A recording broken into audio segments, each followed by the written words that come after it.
नमस्कार, स्वागत है आप सभी का आरोग्य मंत्र में। मैं हूं नीरजा। दोस्तों, आप सुबह से लेकर शाम तक चाहे कुछ भी खाएं, पराठा, समोसा, दाल, रोटी, चावल, लेकिन ये ध्यान रखिए कि उसके पाचन और एसिमिलेशन का काम पित्त का ही होता है। तो कैसे रख सकते हैं हम इस पित्त को सामान्य अवस्था में? आइए इसी विषय पे जानकारी प्राप्त करते हैं विश्व प्रसिद्ध आयुर्वेदाचार्य डॉक्टर प्रताप चौहान से। लेकिन उससे पहले मैं याद दिला दूं आप सभी को हमारा नंबर। जी हाँ, हमारा नंबर है 0129404004। हमें कॉल कीजिए और बातचीत कीजिए जीवा आयुर्वेदा के डॉक्टर से। डॉक्टर साहब नमस्कार। नमस्कार जी। आपका स्वागत है हमारे कार्यक्रम में। धन्यवाद जी डॉक्टर साहब, तो सबसे पहले मैं आपसे पूछना चाहूंगी कि पित्त का क्या अर्थ है और आप पित्त को हमेशा पिता से क्यों कंपेयर करते हैं? देखिए, पित्त वो शक्ति है हमारे शरीर की, जैसे कि वात गति कराती है, पित्त जो है वो पाचन कराने वाली शक्ति है। हमारे शरीर में जो हम खाना खाते हैं, खाना जो पचता है, पचने के पश्चात वो धातुओं में उसका परिवर्तन होता है। ये सारा काम जो है पित्त के द्वारा होता है। उसको अग्नि भी कई बार हम कह देते हैं, जठराग्नि है, धातु अग्नि है। ये सब जो है पाचन का जो कार्य होता है, और न केवल पाचन का, पचाने के पश्चात उसमें जो एब्जॉर्प्शन एसिमिलेशन का जो काम है, ये भी पित्त के अंडर में आता है। और इसलिए इसका पित्त का जो है महत्व बहुत है। और पित्त को जो, जैसे आपने कहा कि इसको पिता क्यों कहते हैं, ये तो साधारण भाषा में समझाने के लिए कि जो पिता होते हैं फैमिली में, जैसे वात माता होती है हमारी, और घर में सारा चलाने का काम वही करती हैं। तो पिता का काम क्या होता है कि वो पैसे कमाते हैं, पैसे से हम कपड़े खरीदते हैं, सब्जी खरीदते हैं और तमाम सामान खरीदते हैं। तो ऐसी जो भोजन है उसको पिता जो है उसका पाचन कराते हैं। पाचन से फिर खून बनता है, फिर उससे हड्डियां बनती हैं। इस तरह से थोड़ा समझने के लिए सिंपल तरीका है। परिवार में हम रहते हैं तो कई बार जो है हमें याद रहता है कि वात हमारी माता है, पित्त हमारे पिता हैं। और दादू के बारे में भी बताएंगे आपको जब कफ का जिक्र करेंगे। तो इसलिए थोड़ा सा समझना है, लेकिन मुख्य रूप से अगर समझने की कोशिश करें तो जितना भी पाचन है, चाहे वो सेल्यूलर लेवल पर है, जो हमारी छोटी सी कोशिका एक होती है, सेल होती है, उसमें भी कुछ ना कुछ जो है काम चल रहा है, वहाँ पर भी जो है न्यूट्रिशन का काम चल रहा है। तो वहाँ पर भी जो है अग्नि या पित्त का ही रोल है। इसी प्रकार से जो हमारे पंच महाभूत हैं, जो हमारे जल, पृथ्वी, अग्नि, वायु, आकाश, ये जो हैं, ये भी शरीर में निर्मित होते हैं। इनका भी निर्माण का कार्य जो है वो पित्त के द्वारा ही होता है। जितना भी जो है एक तरह से ट्रांसफॉर्मेशन का काम है, पाचन का काम है, वो पित्त के द्वारा शरीर में होता है। तो डॉक्टर साहब, ये मतलब अनेक प्रकार के पित्त होते हैं, अलग अलग प्रकार के पित्त होते हैं? जी हाँ, 5 प्रकार के पित्त हमारे शरीर में बताए गए हैं। सबसे पहले जैसे कि पाचक पित्त है, जो कि हमारे मुख्य रूप से पाचन संस्थान जठराग्नि के साथ ही होते हैं।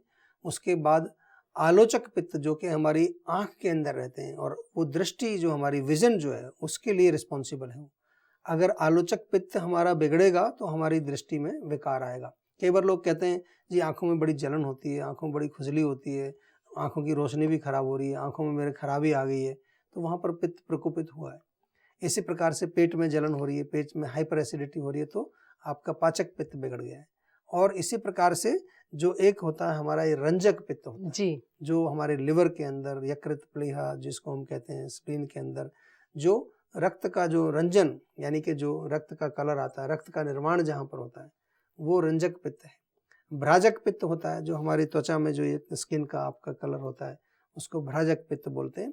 और एक साधक पित्त होता है जो कि हमारे हृदय के अंदर, और हमारे हृदय में जो इमोशंस होते हैं, इमोशंस को भी डाइजेस्ट करना पड़ता है। तो डॉक्टर साहब, ये तो वाकई में बहुत मतलब बहुत जो है डिटेल्ड गहराई है, में जाएं, बहुत। हाँ अगर जी, आप टाइप्स में जाएंगे राइट। तो एक एक पित्त का उसका स्थान, उसके फंक्शन, किस प्रकार से वो कार्य करता है, ये सब बड़ा अच्छी तरह से और इन्हीं चीजों को ध्यान में रखकर फिर रोगों का कारण निकाला जाता है। तो अगर किसी को कोई पर्टिकुलर प्रॉब्लम होती जैसे है, कि मान लो किसी को आंख की प्रॉब्लम है, हाँ जी, तो वहां पर हम कहेंगे भाई आलोचक पित्त इसका बिगड़ गया है। और आलोचक पित्त बिगड़ा है तो फिर हम क्या करेंगे, उसको शांत करने के लिए गुलाब जल, हम कहते हैं, कई बार बताते हैं आपको कि आंख में गुलाब जल डालना चाहिए, आंख पर एक खीरा काट के रखना चाहिए, क्योंकि कूलिंग होता है वो। पित्त बढ़ा यानी कि गर्मी। फिर हमारे यहाँ नेत्र बस्ती की जाती है। आपको बताते हैं कि भाई आप पंचकर्म के लिए आएंगे तो वहाँ पर एक वो आटे का रिंग बनाएंगे, उसमें कोई घी भरते हैं, त्रिफला का घी है या कोई और है, तो वो कूलिंग करता है वहाँ से। इसी प्रकार से अगर आपका पाचक पित्त बिगड़ा है तो उसमें जो औषधियाँ दी जाती हैं, जैसे आंवले का चूर्ण है या और भी कोई कूलिंग औषधियाँ, कई बार हम आपको बताते हैं कि भाई आप जो है मुलेठी का चूर्ण लीजिए, आप सौंफ का चूर्ण लीजिए, आप धनिए का पानी पीजिए, तो वो ठंडी ये औषधियां दी जो जाती कूलिंग हैं। करते हैं। जी। कोई मुश्किल काम नहीं है। आपको मैं एक सिंपल सा प्रिंसिपल बताता हूँ। यदि आप ये जान लें कि आपका कौन सा दोष प्रकोपित है, तो उसकी चिकित्सा के लिए तो सिंपल एक आयुर्वेद में एक हमारा प्रिंसिपल है कि जो समान धर्म और गुण वाली जो चीज़ें उनको बंद कर दीजिए।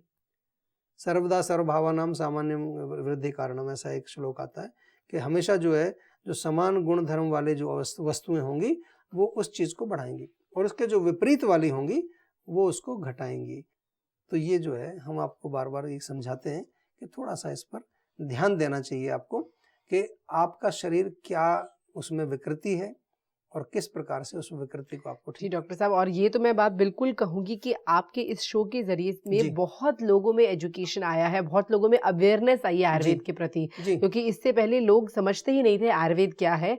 और सभी दर्शक भी मेरी इस बात को एग्री करेंगे कि जो लोग डॉक्टर प्रताप चौहान का शो देखते हैं उनमें अपने आप में ही काफ़ी समझ आई है। मैं सुनती हूँ लोग बाग होम रेमेडीज़ को लिखते हैं, नोट करते हैं, पालन करते हैं और उनका आचरण करके उसका असर भी उनके देखा जाता है। तो इस बात के लिए मैं यही बताना चाहूँगी कि हमारा ये जो शो है इसको हम बार बार इसलिए लाते हैं, इसलिए दिखाते हैं ताकि आप आयुर्वेद को और गहराई से समझ पाएं। तो अगर अभी भी आपके मन में कोई भी सवाल है आयुर्वेद को लेकर या किसी भी समस्या को लेकर, आप हमें कॉल कर सकते हैं 0129404004 पर।